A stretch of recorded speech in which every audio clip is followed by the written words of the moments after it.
ഒന്ന് ശ്രദ്ധിക്കേ. എന്റെ ഹസ്ബൻഡ് കുറച്ച് ഡോമിനേറ്റിംഗ് പവർ ഉള്ള ആളായാലും എനിക്ക് കുഴപ്പമില്ല.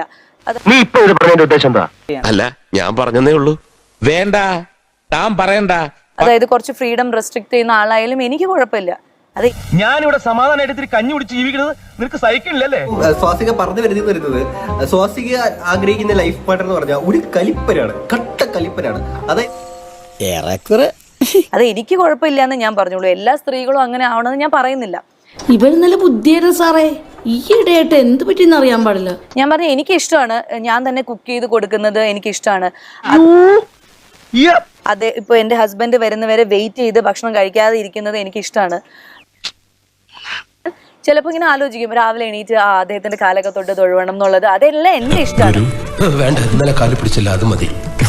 ഞങ്ങളൊക്കെ എളിമയുള്ള ആൾക്കാരാ.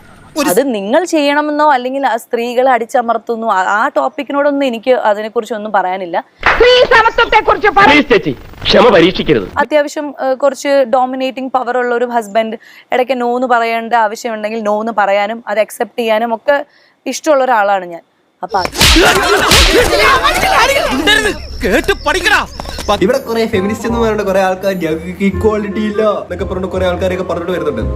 നമ്മളെയാണല്ലോ മച്ചമ്പി. ഇനി കല്യാണം കഴിഞ്ഞതിന് ശേഷമാണെങ്കിൽ ലാസ്റ്റ് ഒരു 1-2 ദിവസം മുന്നാണ് ക്യൂ സ്റ്റുഡിയോയിൽ കൊടുത്തേക്കുന്ന ഒരു ഇന്റർവ്യൂവില് കുറച്ച് കാര്യങ്ങൾ പറയുന്നുണ്ട്. അതുകൂടെ ഞാൻ ഇവിടെ വെക്കാം.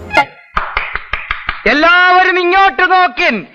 എന്റെ പേഴ്സണൽ ലൈഫ് ഞാൻ ഇങ്ങനെയാണ് ജീവിക്കാൻ തീരുമാനിച്ചിരിക്കുന്നത്. മമ്മതേ, കരിമ്പുംകാടിന്റെ അകത്തുനിന്ന് നമ്മക്കിട്ടൊരു പാര പൊങ്ങണ്. അതായത് ഇപ്പൊ നിങ്ങൾ പറയുന്ന പോലെ ഹസ്ബൻഡിന്റെ താഴെ ജീവിക്കാനാണ് ഞാൻ തീരുമാനിച്ചിരിക്കുന്നത്. അപ്പൊ നിങ്ങൾ ചോദിക്കും എന്തുകൊണ്ടെന്ന് ചോദിച്ചാൽ എനിക്കറിയില്ല. പക്ഷെ ഞാൻ അങ്ങനെ ജീവിക്കാനാണ് പോകുന്നത് എന്നുള്ളത് മാത്രമേ എനിക്ക് അറിയുള്ളൂ. ആ കോളനി ഇത്ര സൽസ്വഭാവിയും കുലീനവതിയുമായ ഒരു പെണ്ണില്ല. പക്ഷെ എനിക്കിതൊക്കെ വേറെയാണ്. എനിക്ക് ഈ പറഞ്ഞ ഇക്വാലിറ്റി എന്റെ ഫാമിലി ലൈഫിൽ എനിക്ക് വേണ്ട. ഇദ്ദേഹത്തിന് ഇത്ര വിവരം ഉണ്ടെന്ന് കണ്ടാ പറയില്ലല്ലേ? എനിക്ക് ഈ ഫ്രീഡം വേണ്ട. അങ്ങനെയൊക്കെ പറയുന്നത് മോശമല്ലേ? ഞാൻ എന്റെ സന്തോഷം നോക്കിയാ പോരെ.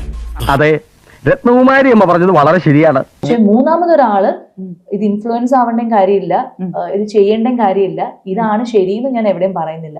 ഈ ഒരു ഐറ്റം ആരും വീട്ടിൽ പോയി അനുകരിക്കരുതേ എന്ന് അഭ്യർത്ഥിക്കുകയാണ്, പ്രത്യേകിച്ച് കൊച്ചു കുട്ടികൾ. കാരണം ഇത് വളരെ അപകടം പിടിച്ചൊരു പരിപാടിയാണ്.